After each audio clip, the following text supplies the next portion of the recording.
إنما يخشى الله من عباده العلماء.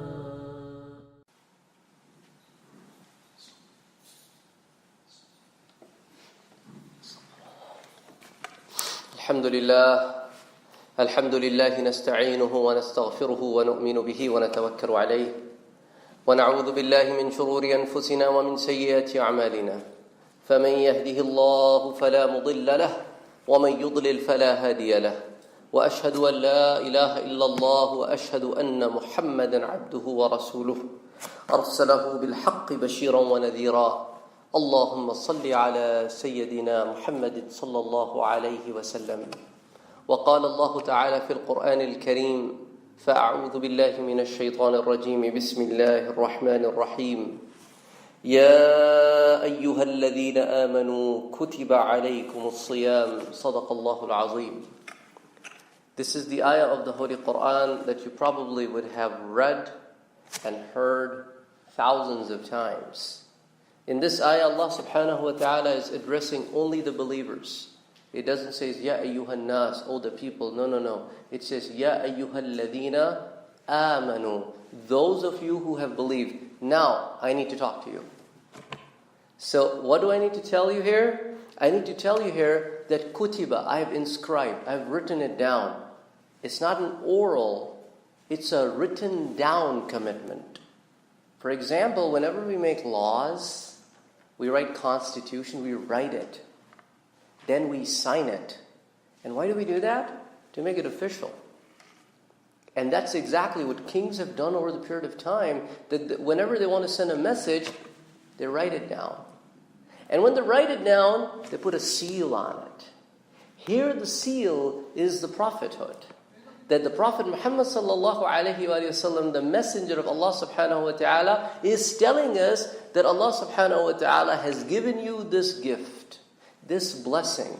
And why is it a gift and why is it a blessing? Allah subhanahu wa ta'ala talks about it in the Quran, but we're going to now talk about it as to this is not a new thing for the human beings. Allah subhanahu wa ta'ala says, كُتِبَ عَلَيْكُمُ الصِّيَامِ, we have written down for you the fasting, كَمَا كُتِبَ عَلَى الَّذِينَ مِنْ قَبْلِكُمْ. This is not a new thing. It has been written down for you in a similar fashion that it was written down for the people before you. Of course, the laws may be different. When you can start, when you can end, those could be different. But the fasting was there. The fasting is there. So this is not a new thing. And why? Allah subhanahu wa ta'ala tells us the reason. Why have we done this practice? كُتِبَ عَلَيْكُمُ الصِّيَامِ كَمَا كُتِبَ عَلَى الَّذِينَ مِنْ قَبْلِكُمْ لَعَلَّكُمْ, just for your sake. Why? So that you can get what? تَتَّقُونَ, so that you may get and become righteous. It's for you. It's not for me. I don't need to send you on a hunger strike. That's not the point. The point is that when I allowed, you did things. And the things that are allowed, when I ask you, now you can't do it, you should stop. Obedience. It is the boot camp of obedience. It tells us this is what you can do in the normal hours after sunset, but now you can't do it. And there are certain things that all year round you should not be doing. Now I am forcing you, if you don't do it, I'm not going to accept your fast.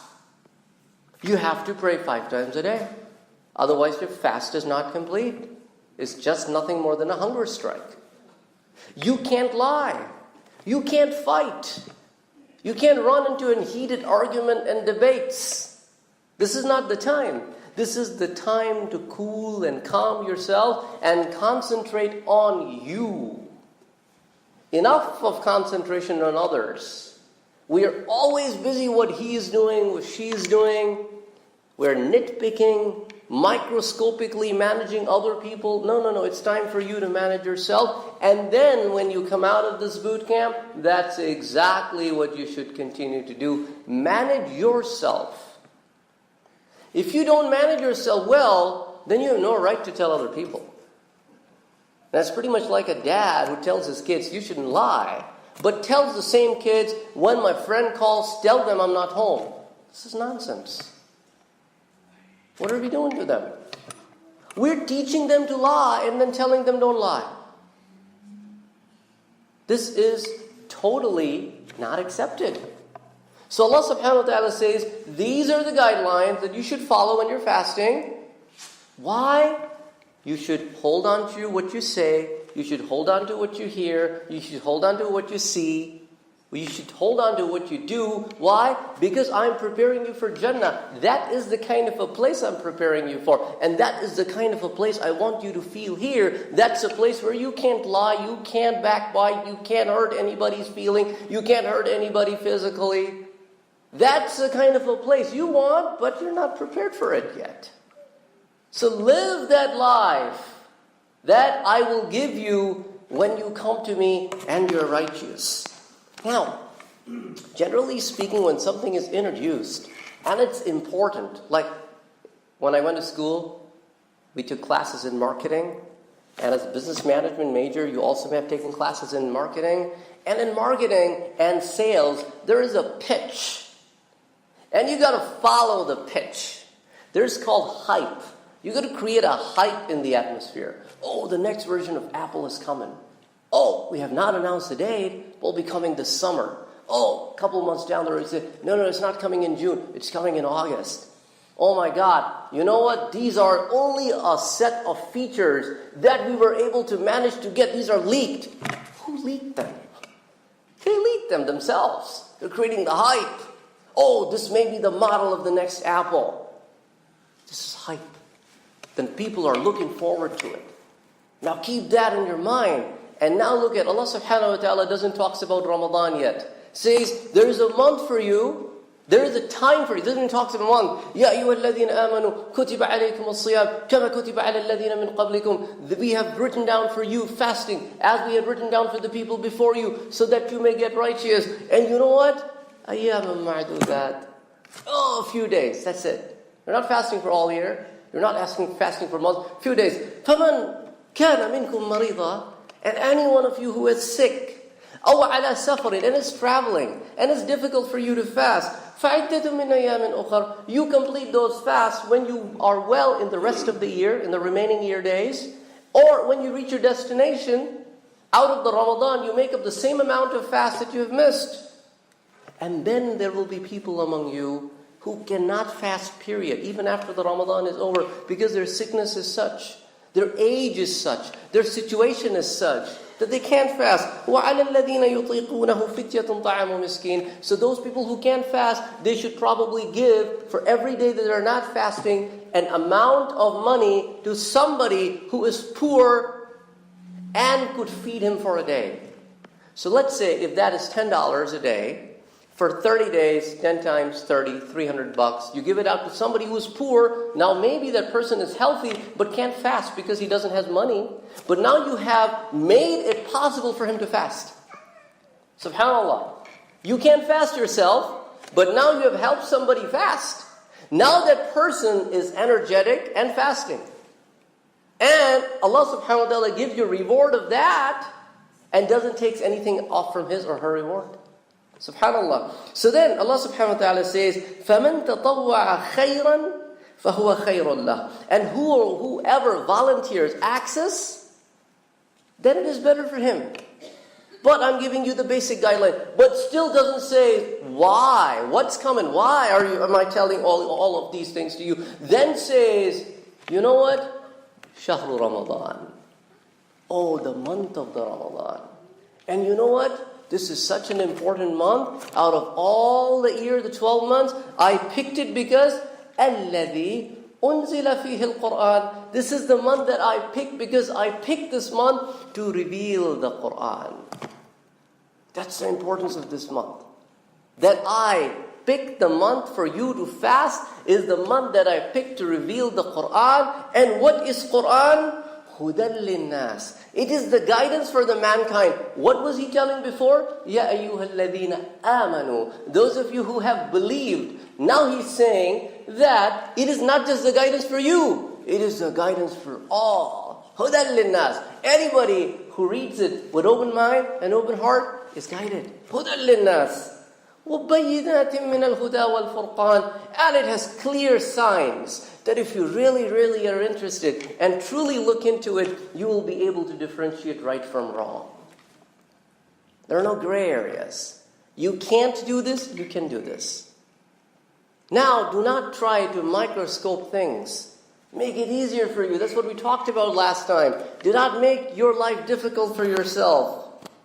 Now, this is how the Quran introduces this month. Creates a hype. Tells the rules. Guidelines says, Shahru Ramadan. And Allah subhanahu wa ta'ala always talks with reasons. Why did I pick it? Because this is the month I picked to reveal the Quran. And what is Quran? It is the guidance for you. So this is the time for you to get back to the guidance that I gave you. This is why people just go and read a lot of Quran this month. But my request to you is, this year try something different. Don't go for quantity, go for quality. Maybe read one ayah, 2, 5 minutes, but understand what you're reading. And see if that can be used in your life to improve it. Maybe read one word from the Quran and understand its meaning. Because that word may come 500 times in the Quran. And now every time that word comes, you'll know, oh, I know this word. Let's say you pick the word ard, which is for earth. Every time it says ard, oh, Allah subhanahu wa ta'ala talking about earth. As-sama, sky. Oh, every time it comes, sama, sky. Samawat is the plural. So if you know singular, plural, now you have memorized so many words from the Quran. Similarly, there are pronouns. There are nouns. There are verbs. There are adjectives. There are preposition. If you pick one, you're going to find it all over. Maybe do that. Maybe 1 minute. Maybe just do one word a day. You'll have 30 words. And whenever you go in the Quran, those 30 words are going to come. You'll be like, oh, I know this. I know this.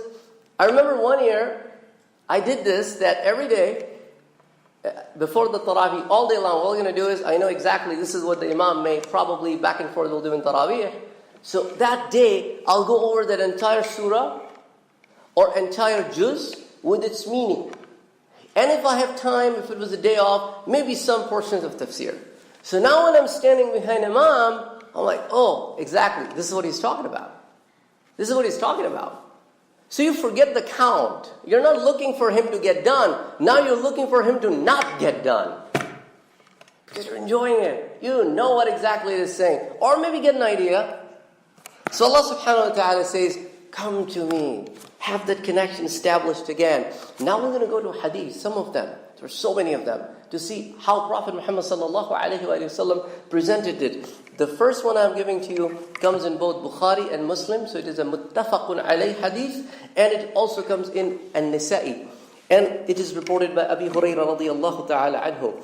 And the Prophet Muhammad sallallahu alayhi wa sallam said, إِذَا دَخَلَ شَهْرُ رَمَضَانِ, when the month of the Ramadan enters, tonight, subhanallah, after Maghrib, enters, okay? فُتِحَتْ أَبْوَابُ السَّمَاءِ. Now I already told you what sama is, sky. So now you're reading hadith, you're understanding, oh, okay, Allah subhanahu wa ta'ala, what does? Opens the doors of the sky. وَغُلِّقَتْ أَبْوَابُ جَهَنَّمْ, and close the doors of the hell. وَسُلْسِلَتِ الشَّيَاطِينَ, and chained the shayateen. This is only a glimpse of it. In another hadith, you have to put all of these hadiths in front of you, and then you look at, okay, here's some detail, here's some detail, here's some detail. In another hadith reported by Abi Hurairah, this one is reported by Imam Muslim, Imam Nisa'i, Imam Ahmad, Imam Bayhaqi. And it says, Prophet Muhammad sallallahu alayhi wa sallam said, إِذَا جَاءَ Ramadan, when the Ramadan comes, فُتِحَتْ أَبْوَابُ الْجَنَّةِ. The word sama is replaced with Jannah. Now the doors of what? Jannah are open. وَغُلِّقَتْ أَبْوَابُ النَّارِ, and the doors of the heaven are closed, locked, closed. Now the previous one said the shayateens are chained. Now it says وَصُفِّدَتِ الشَّيَاطِينَ. They're not just chained, they're put in prison. So they have no way of coming out. And then comes another detail. It is reported by Imam Tirmizi, Ibn Majah wa Ibn Hibban fi Sahih, reported by Abi Hurairah, قال رسول الله صلى الله عليه وآله وسلم إذا كان أول ليلة, when the first night comes of شهر Ramadan, صفدت الشياطين ومردت الجن, so the evil jinn and the shayateen are chained and locked up. وغلقت أبواب النار, the hell gates are closed. فلم يفتح منها باب. This is a detail coming now. That during the month of Ramadan, not a single one of those doors will ever be opened. وفتحت أبواب الجنة, and the Jannah doors are opened. فَلَمْ يُغْلَقْ مِنْهَا بَابٌ, and none of those doors will be closed. What does that mean? This month, Allah doesn't want to send anybody in the hell. And Allah wants to send people in the Jannah. That's why they are closed and these are opened. Subhanallah. وَيُنَادِي مُنَادٍ, and a caller calls upon, يَا بَاغِيَ الْخَيْرِ, the person who wants to do the khair, أَقْبِل, come on, do it. وَيَا بَاغِيَ الشَّرِّ, anybody who has intentions of doing evil, أَقْصِر, stop. Because why?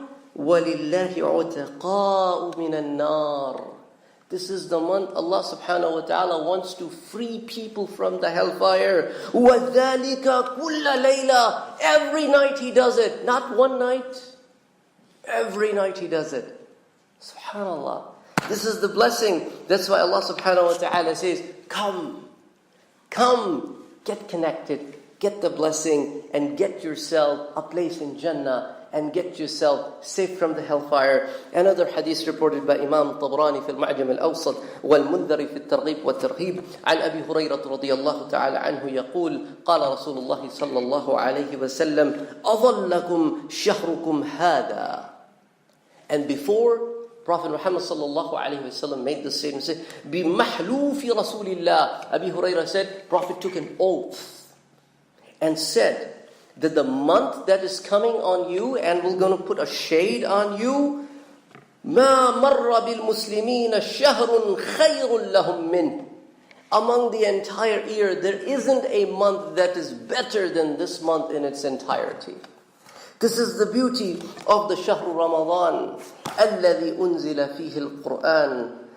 And remember, the Prophet that we have is the Prophet of mercy. وَمَا أَرْسَلْنَاكَ إِلَّا رَحْمَةً لِلْعَالَمِينَ. So Allah subhanahu wa ta'ala gave very, very merciful commands to Him. There are a lot of things I want to talk about. We'll talk about something else. Inshallah, we're going to bring them next time I'm here. Now in the Ramadan, you'll have a shift of schedule. You get up 2:30, 3 in the morning. Then some of you have hard time going to bed. And then you wake up, then you go to work, you go to school, you come back, sometimes you sleep, sometimes you don't. It's a different schedule. So, it is up to you. You know yourself more than anybody else does. Get yourself some time today and see what you can do and how you will going to adjust. Now I'm going to give you some examples. Some of my friends, they have flex hours at work. They just need to go to work 8 hours a day. So some of them just go to work after sihri, after suhoor, and then they reach like 5 in the morning over there. They work 8 hours, 9 hours, whatever, come back home and sleep. That's how they make up their sleep.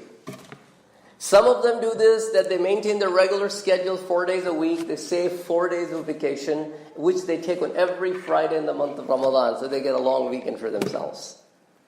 So, some people save their vacation and take last 10 days of Ramadan off. So the choice is yours, whatever you can do to accommodate. But remember, there are certain things that are mandatory you have to do. There are certain things that are optional. If you think that you have to go to work next day early in the morning, and you don't think that if you stay late at night, then just play Salatul Isha, pray the Sunnah, pray the Nawafil, go home and sleep. Because your work in the morning is fard, and Taraweeh is not fard. If you can bear it, then take it. If you cannot bear it, and you say, I'll do less, okay. It is not mandatory stuff that you must do it. So, you come up with your own schedule, because there are fara'id tied to you. Those of the kids who are still in school, because last year when the Ramadan came, you were off school. But this time, you probably are in the middle of your school year. And those of you who are taking summer semester at colleges, it's a different thing for you too. So now you've got to figure out if your homework is due the next day, and Taraweeh, you haven't done it. Well, homework is important too because that's fard. You made a commitment with your teacher. That commitment is like an oath. You cannot say, oh, I didn't do it because I was at Taraweeh. No. Allah subhanahu wa ta'ala will ask us, you made a commitment, when you fulfill it? You cannot, or I cannot use deen, a religion, as an excuse of not doing the worldly affairs. So, Ramadan is not a month to find excuse of not doing things that are compulsory and mandatory on you. So if your final project is due, your assignments are due, your homework is due, that's a farida on you because your entire career is based on how well you do in your high school. So there's a lot of factors to consider. If you hit gym, don't do it while you're fasting. Because when your body is dehydrated, pulling on weights will going to cause, there's more chances of causing an injury. But don't hit gym right after you fill your stomach with the food either. That's also bad for you. So find some medium. Maybe after Isha, half an hour. Maybe if I was going 5 times a week, I'm now going to go 3 times a week. So you build your schedule. Now I've seen some of the people do not do the home chores. If it's Ramadan, they don't mow their lawn. It's not a bad idea. Why would you not mow your lawn? It's your Ramadan, I understand. But your neighbors, they will not going to like somebody next to them lawn not mowed. So maybe if you can do maybe 15 minutes, 20 minutes a day versus doing 1 hour in a bus, you adjust because you know yourself more than anybody else. So Allah subhanahu wa ta'ala has given this month so that we can go back and reflect on ourselves. How have we been and how should we be? It's not about doing the rituals. It's about self-improvement. أقول قولي هذا وأستغفر الله لي ولكم ولسائر المسلمين فاستغفروه إنه هو الغفور الرحيم.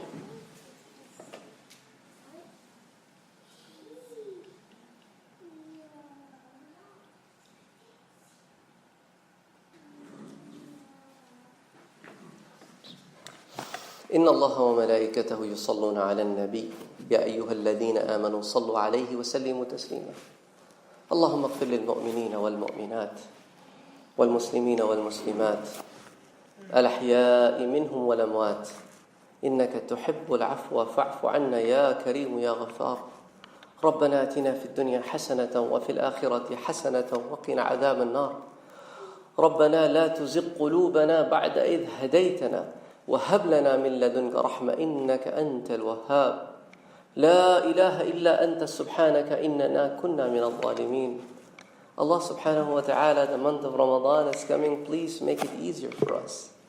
Allah subhanahu wa ta'ala, please make it easier for us so that we can attain your closeness. We can attain the degree of taqwa and improve in it. And please help us have better understanding of the religion. Allah subhanahu wa ta'ala, please help us be guided and be patient and be nice and be watchful of our duties. Allahumma salli ala Sayyidina Muhammadin sallallahu alayhi wa sallam wa aqim as-salah.